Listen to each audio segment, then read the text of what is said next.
여러분 안녕하세요. 안철홍 교수입니다.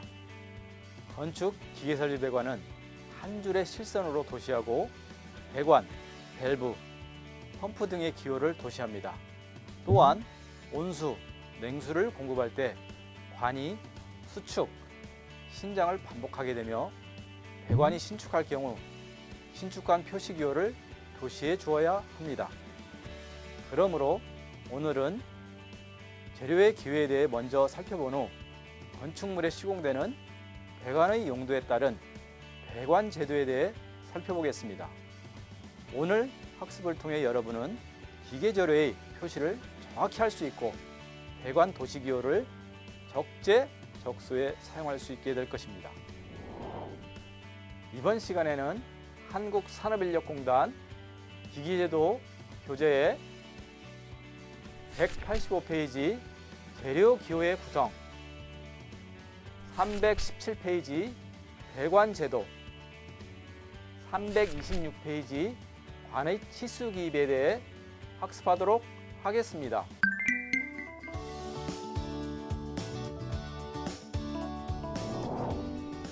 안녕하세요. 다른 분야에서 일을 하다 건축 시공사에 이직하여 배관 설치를 담당 업무로 하게 된 사람입니다. 궁금한 게 하나 있는데요. 기계 도면의 척도는 NS라고 표기하였고 단위는 핏 기준으로 괄호 안에 밀리미터 치수를 기입해 놓았습니다.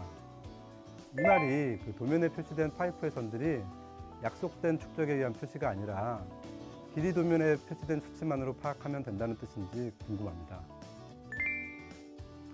예, 맞습니다. 도면에 표시된 치수대로 제작 시공하셔야 합니다. NS는 넌스케일로서 실제 치수만을 그려놓는 도면인데요. 도면상의 제품 크기가 인쇄된 도면과 일치하지 않을 때 표기하는 것입니다. 배관같이 규격이 정해져 있고 특정 비율을 이용해서 제도를 할 경우 작업자가 보기에 오히려 복잡할 수도 있습니다. 이때에는 제도의 편의상 넌스케일의 약자인 NS로 표기하고 실제 치수를 적어주시면 됩니다.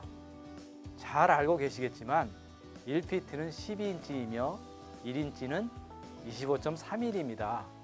보조 단위를 치수 뒤 괄호 안에 표시하는 것은 치수를 표현하는 방법 중에 하나입니다. 질문하신 내용의 도면에서는 피트가 주 단위이고 밀리미터 단위가 보조 단위입니다. 기계 재료 및 배관 제도. 재료의 기호에 대해서 알아보겠습니다. 여기서는 재료라고 표현했지만 실질적으로는 재질이라고 말을 하는 것입니다. 각종 재질들이 너무 많습니다. 이것을 도면에 표기할 때는 영문자의 약자를 많이 사용하는 것입니다. 봉은 바의 비의 약자. 저희들이 신주라고 하는 이런 황동주물이나 청동주물 같은 경우에는 BC가 똑같이 들어가지만 S자가 사이에 끼면은 황동이 들어갑니다. 황은 S죠. 그래서 이 사이에 황이 꼈기 때문에 BSC를 황동주물이라고 기억하시면 됩니다. 주조품은 캐스팅의 약자에서 C를 따온 것입니다. 단조품, 즉 대장간에서 쇠를 두들길 때 작업하는 것이 바로 단조입니다. 그게 영문자로 포징의 F의 약자를 따와서 F라고 표현하는 것입니다. 공구광은 K, 고속도 공구광은 KH로 표현하는 것입니다. 판은 플레이트의 약자입니다. 그래서 P를 그대로 사용하는 것입니다. 일반 구조용 광은 FS. 이 S라는 것은 일반 구조용 아변제라고 되어 있지만은 아변이라는 것은 만다는 의미입니다. 즉 롤드 그거의 약자이지만 여기서는 스틸이 우선이기 때문에 S가 먼저 들어가는 것입니다. 강선은 스틸 와이어의 약자를 따서 SW. 이와 같이 각각의 영문자 기호를 따서 기호를 표시해 주는 방법이 되겠습니다. 보시면 KSD3503에는 일반 구조용 아변강제에 대해서 자세히 나와 있습니다. 그때 기호는 SS400이라고 표현되어 있습니다. 이때 S는 스틸, S는 스트럭처, 즉 카본 스틸이지만 SS라는 약자의 기호를 사용하는 것입니다. 여기서 400이라는 것은 최저 인장 강도를 의미합니다. 이와 같이 응력, 변형률 선도가 있을 때 최저 인장 강도점은 이 점이 되겠습니다. 저희가 탄성 강도를 많이 의미하죠. 탄성 강도는 이 선으로서 쇠가 늘어나도 원래의 상태로 돌아가는 것입니다.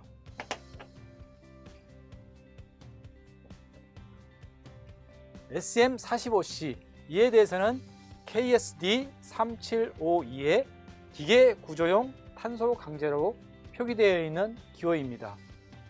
S는 스틸, M은 머신. 그러나 이 C가 들어가 있죠.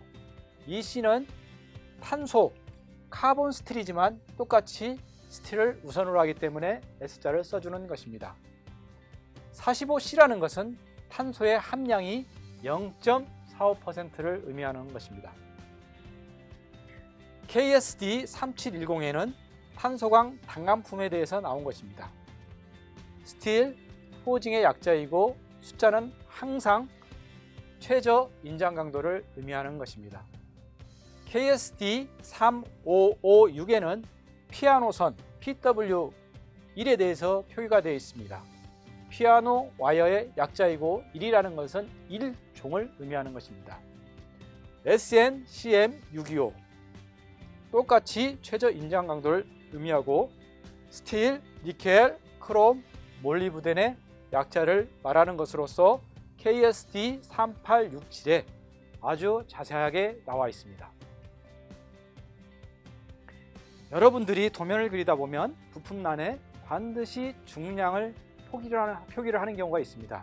그때 재질별로 비중량을 알고 있어야 됩니다. 즉 탄소광은 1.0C가 있고 0.5C가 있습니다. 이때 1.0C는 7.80의 비중량을 갖습니다.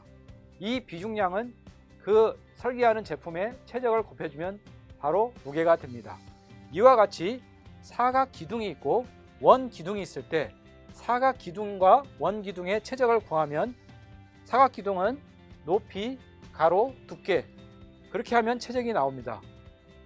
원 기둥은 파이R 자승의 길이를 곱해주게 되면 최적이 나오죠.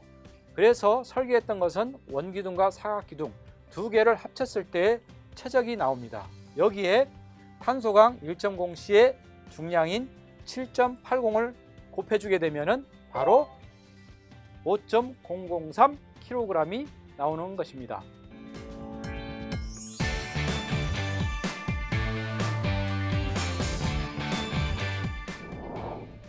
배관 제도에 대해서 알아보도록 하겠습니다. 이 배관 제도는 건축물의 기계 배관, 플랜트 설비, 상수도, 화학 플랜트 등에 다 적용하는 방법이 되겠습니다.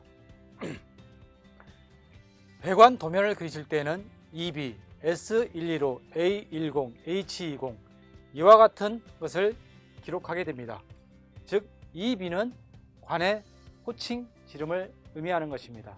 S115는 유체의 종류, 즉 관 안에 온수가 지나가느냐, 석유가 지나가느냐 그런 것을 의미하며 맨 마지막에 표현되어 있는 것은 관의 외면에 시공하는 것을 표기해 주는 것입니다. 즉 보온 재료 같은 것이죠. 이 비의 의미를 좀 더 자세히 알아보겠습니다. 이것은 관의 호칭 지름이라고 말씀을 드렸습니다. 즉 호칭 지름은 관의 두께하고도 관련이 있습니다. 관의 두께는 상당히 중요합니다.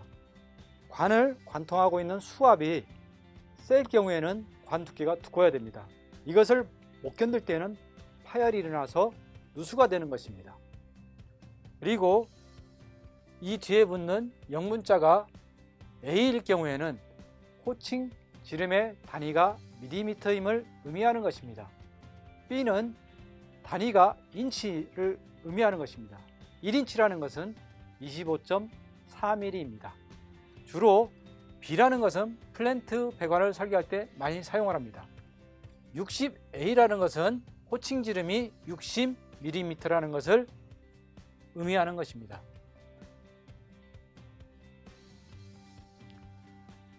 도면을 그리다 보면 여러 개의 배관을 그립니다. 이것은 1B, 2B, 3B라는 의미는 서로 다른 직경을 의미하는 것입니다. 여기에서는 이 관에 지나가는 유체의 종류를 표시하는 것입니다. 여러분들이 가장 중요하게 여기는 것이 관내 흐름 방향입니다.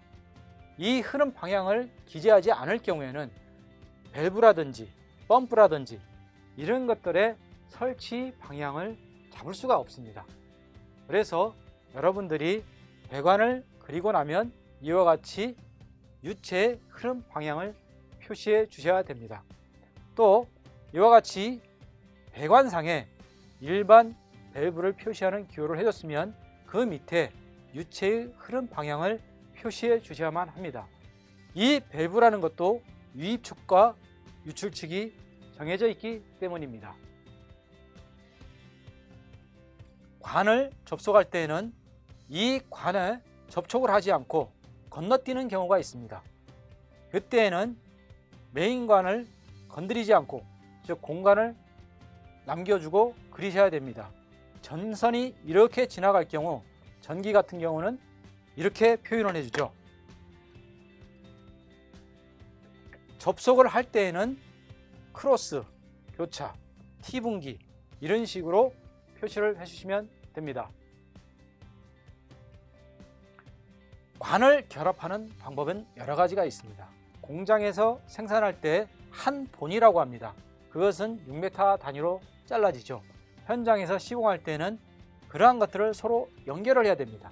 그래서 일반적으로 관을 결합할 때는 수직으로 짧게 그어주면 됩니다. 용접을 할 때는 새카맣게 흑점을 표시해주면 됩니다. 플랜지식 같은 경우에는 나사로 보통 체결을 하는데 전이부식이 생길 우려가 있습니다. 이쪽은 강관이고 이쪽은 스테인리스관일 경우에는 재질이 서로 다르기 때문에 전이부식이라는 게 생깁니다. 그래서 플랜지와 플랜지 사이에는 절연 고무를 넣으라고 반드시 주기란에 표시를 해주셔야 되는 것입니다. 그 다음에 이건 턱걸이식인데 턱걸이식은 소켓식으로 넣었다 빼는 것입니다. 이것은 볼 베어링이 있어서 스프링에 의해서 밀어줬다 밀렸다 그렇게 체결되는 것입니다. 유니온식을 표시할 때는 길게 선을 그어주고 짧은 선을 좌우로 그려주면 되는 것입니다. 고정식 관 이음새입니다. 엘보우는 90도 엘보우, 45도 엘보우 그렇게 나눠집니다. T, 크로스는 앞에서 설명한 바와 같습니다. 고정식 관 이음새입니다. 일반적으로 원형 레주서는 플랜지식이 가장 많습니다.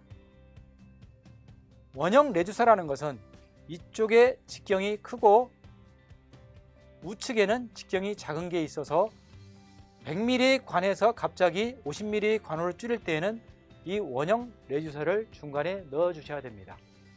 또한 편심 레주서는 한쪽에 이 중심을 기준으로 해서 한쪽에 경사가 져 있는 것입니다. 이거의 경우에는 편심 레주서는 펌프 흡입구 측에 설치를 해서 공기방울이 들어오지 않게 하려고 할 때 많이 표기하는 방법입니다. 즉 공기방울이 들어오게 되면 캐비테이션이 발생을 하게 되는 것입니다. 이건 가동식 관 이음새의 표시 방법입니다.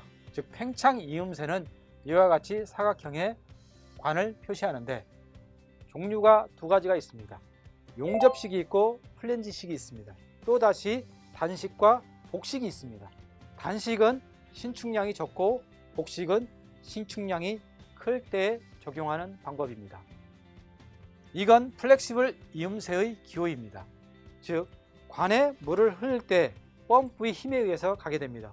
펌프가 급정지하게 되면 관 내 압이 변동이 되면서 따당 하고 배관이 흔들리게 됩니다. 이 흔들림을 잡아주는 것이 바로 플렉서블 이음새입니다. 주로 워터햄머는 관 말단, 수직의 말단, 수평의 말단에서 많이 발생이 됩니다. 그 위치에 많이 그려주는 겁니다. 또는 배관에 단차가 있을 때도 이 플렉서블 이음새를 넣어주는 것입니다. 관 끝을 처리하는 방법입니다. 관 끝에 철판을 대고 볼팅 방식으로 하던 것입니다. 나사박음식 기호는 캡식으로 이렇게 해서 나사산이 있고 너트가 있어서 돌려주면 되는 것입니다. 용접식은 맹판을 대고 용접을 하면 되는 것입니다. 밸브의 종류는 무궁무진합니다. 근데 여기서는 대표적인 것 몇 가지만 설명드리도록 하겠습니다. 일반 밸브는 이와 같이 사선을 두 개를 엇갈리게 그어서 표시하는 방법입니다. 게이트 밸브는 일반 밸브 중앙에 수직으로 선을 그어주는 것입니다. 게이트 밸브는 이러한 배관상에 유량 조절 밸브가 있고 유입, 유출 측에 설치를 해서 유지 보수를 할 때 많이 사용하는 것입니다.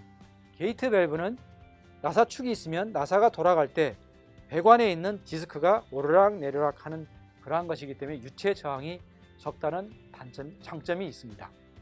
글로브 밸브는 중앙에 검은색으로 표시를 해주면 됩니다. 체크 밸브의 기호는 이 기호를 가장 많이 사용을 합니다. 이 체크 밸브는 한 방향으로만 물을 보내야 할 경우에 설치하는 기호입니다. 역류는 허용하지 않는 것입니다. 볼 밸브는 일반 밸브 기호의 가운데에 볼을 하나 딱 그려놨죠. 볼 중앙에 구멍을 뻥 뚫었기 때문에 여기는 색칠을 하지 않는 것입니다. 버터플라이 밸브는 체크 밸브 기호와 유사하지만 약간 떨어져 있고 가운데 디스크의 축을 의미하는 흑점을 그려주셔야 됩니다. 이 버터플라이 밸브는 원 디스크가 있으면 축이 좌우로, 즉 나비가 날아가는 모습을 하기 때문에 버터플라이 밸브라고 명칭이 주어진 것입니다. 이 밸브는 유량 조절을 할 때 가장 많이 사용하는 밸브이지만 유체 저항을 발생시킨다는 단점도 있습니다. 앵글 밸브는 두 개의 삼각형을 서로 맞대 놓은 것입니다. 이건 세방향 밸브. 안젤 밸브 하면은 스프링을 생각하시면 됩니다. 스프링을 표시할 때 이와 같이 하죠. 관내 압이 높을 때 이 관내 압을 떨어뜨리기 위해서 스프링이 올라가 개방을 하는 것입니다. 밸브를 요즘에는 원격으로 많이 제어합니다. 그때 액투에이터를 모터를 쓰느냐 유압을 쓰느냐 거기에 따라서 전동식 유압식 액투에이터로 나눠지고 사람 손으로 돌리는 것은 핸들 모양을 그려주면 되는 것입니다. 이것은 전동식 액투에이터 밸브의 사진입니다. 모터가 있고 감속기가 있고 기어축이 있어서 또 한 번 더 감속을 시켜서 축이 내려가서 디스크를 개방, 폐쇄 그렇게 원격으로 제어합니다. 보시는 바와 같이 전선이 있죠. 이게 바로 원격 제어하는 것입니다. 압력계에는 PI, 프레셔 인덱스, 온도 T, 유량 플로우 FI 이렇게 표시가 됩니다. 이러한 계기는 펌프 흡입 쪽에는 진공계 연성계, 펌프 토출 쪽에는 압력계, 펌프에다 펌핑을 해서 나가는 유량을 알기 위해서는 여기 유량계가 필요합니다. 여기는 신축관, 이게 체크 밸브의 사진입니다. 배관을 그릴 때 가장 중요한 게 건물이 있으면 건물에 있는 기계실은 항상 지하에 있습니다. 그래서 지하에서 수직으로 올라와서 수평으로 다시 또 올라가죠. 바로 지상 1층으로 보내기 때문에 이러한 기호들 각각에 대한 의미는 여러분들이 이와 같이 꺾어지는 방향에 따라서 C자와 직선을 어떻게 그리는 것인가를 여러분들이 스스로 암기를 하셔야 되는 것입니다. 배관을 설치할 때는 수평 배관과 수직 배관이 있습니다. 이건 수직배관이죠. 펌프에서 물이 이렇게 흘러가서 체크 밸브가 있고 압력계가 있고 게이트 밸브가 있습니다. 제도자는 이런 식으로 밸브의 위치, 압력계의 위치를 설정해 줬는데 시공하는 사람들이 잘못해서 이 압력계의 위치를 여기다 설치를 했습니다. 설계한 사람은 체크 밸브가 열렸는지 닫혔는지 알기 위해서 압력계를 바로 토출촉에 설치를 한 것입니다.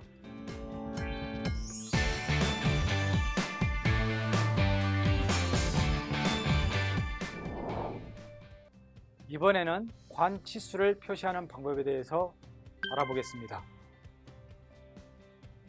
결합부 일반적인 경우에는 결합부의 이 중심에서 치수 보조선을 긋고 치수를 그어서 표시해 주는 방법이 되겠습니다.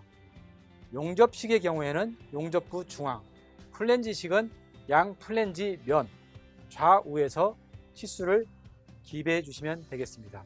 관 끝은 간단하게 치수 보조선을 관 끝에서 인출하여 그려주면 되겠습니다. 맹 플랜지의 경우에는 안쪽에 있는 플랜지 면에서 치수 보조선을 긋고 치수선을 그어서 치수를 표기해 주시면 되겠습니다. 나사 박음식은 똑같이 이 관 말단에서 치수 보조선을 그어 주시면 되겠습니다. 용접식 캡은 이 끝면에서 치수 보조선을 그어 주시면 되겠습니다. 이건 배관의 높이를 표현하는 방법입니다. 그러나 토목 같은 경우에는 여기에 EL, 엘리베이션의 약자를 표현해서 많이 기재를 합니다. 저희 같은 경우에는 이 배관이 위쪽일 경우에는 플러스 표시를 해주고 아래쪽일 경우에는 마이너스 표시를 해서 배관의 높이를 표시해 주는 것입니다. 이것은 관 저고를 기준으로 했을 때입니다. 배관이 있으면 배관의 이 바닥을 중심으로 해서 그 높이를 표시해 주는 것입니다. 즉 bottom of pipe의 약자에서 BOP 플러스 300. 이건 관 저고에서의 높이구나. 그것을 알 수가 있습니다. 이건 배관의 구배를 표시하는 방법이 총 4가지가 있습니다. 배관이 있으면 약간 떨어진 데에 이와 같이 기울기 경사를 표시해서 1대 500, 500분의 1, 100분율로 0.2%, 이건 각도로 3도. 여러분들이 500분의 1을 계산해 보시면 0.2%의 100분율이 나옵니다. 이와 같이 배관의 구배를 표시하는 방법은 4가지가 있습니다. 호칭 치수를 기재하는 방법입니다. 배관의 호칭 치수는 치수 앞에 DN이라고도 표시하지만 파이라고 표시한다고 말씀을 드렸습니다. 토목하시는 분들이 가장 많이 사용하는 방법입니다. 저희 기계 쪽은 파이로서 바깥 지름을 표시해주고 관 두께를 표시해주는 것입니다.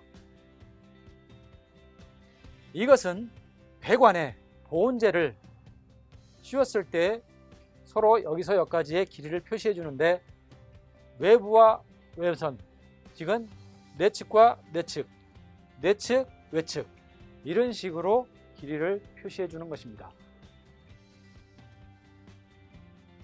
이건 하나의 각도를 이루는 거죠. 근데 90도일 때는 표시를 하지 않습니다. 90도 이하에 대해서는 이와 같이 수평선을 긋고 경사진대의 각도를 표시해 줍니다. 이건 연장선을 같이 그어서 이 만나는 점을 기준으로 해서 각도를 그려주는 것입니다. 이건 관 중심에서 관의 높이를 표시하는 방법입니다. 관의 정중앙이죠. 이 관에 물이 흐를 때는 망관이 있고 약간 공간을 줘서 물을 보내는 경우도 있습니다. 그래서 이 위치를 할 때는 관 전야, 관 상단이냐, 관 중앙이냐 이런 것들을 분리해서 표기하는 방법입니다. 관을 천장에 매달아서 거기에 고정시켜서 이 관을 시공을 해야 됩니다. 그때 도면에 어떻게 표기하는가를 알아보겠습니다. 그것을 행거 장치라고 합니다. 이와 같이 일반적으로 관은 행거 장치에 매달아라 라는 의미이지만 고정식은 X자 표시를 해서 완전히 고정을 시킵니다. 하지만 배관이라는 것은 움직인다고 생각하시면 됩니다. 이때 움직이는 방향을 안내해주는 가이드식이 있습니다. 또는 슬라이드식, 즉 미끄러지게 갈 수 있게 행거를 설치하라, 그런 기호입니다. 이들 각각에 대해서는 그 관이 거동을 어떻게 하느냐, 이걸 고민하면서 그려주셔야 됩니다. 이것은 행거 장치를 간략하게 그리는 것입니다. 즉 하단선을 그어서 이와 같이 슬라이드식으로 행거를 설치하라, 그런 의미입니다.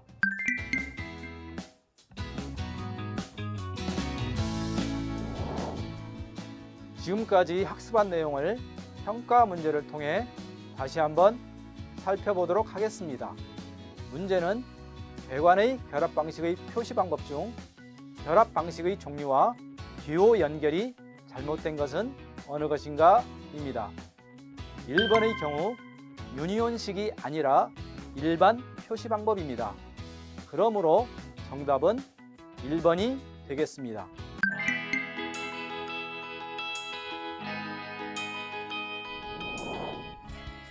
이번 시간에는 다양한 기계 재료의 기호 및 중량 계산 방법을 이해하고 배관을 제도할 경우 배관의 도시 방법, 결합 방식 표시 방법, 밸브 표시 방법 등에 대해 학습하였습니다.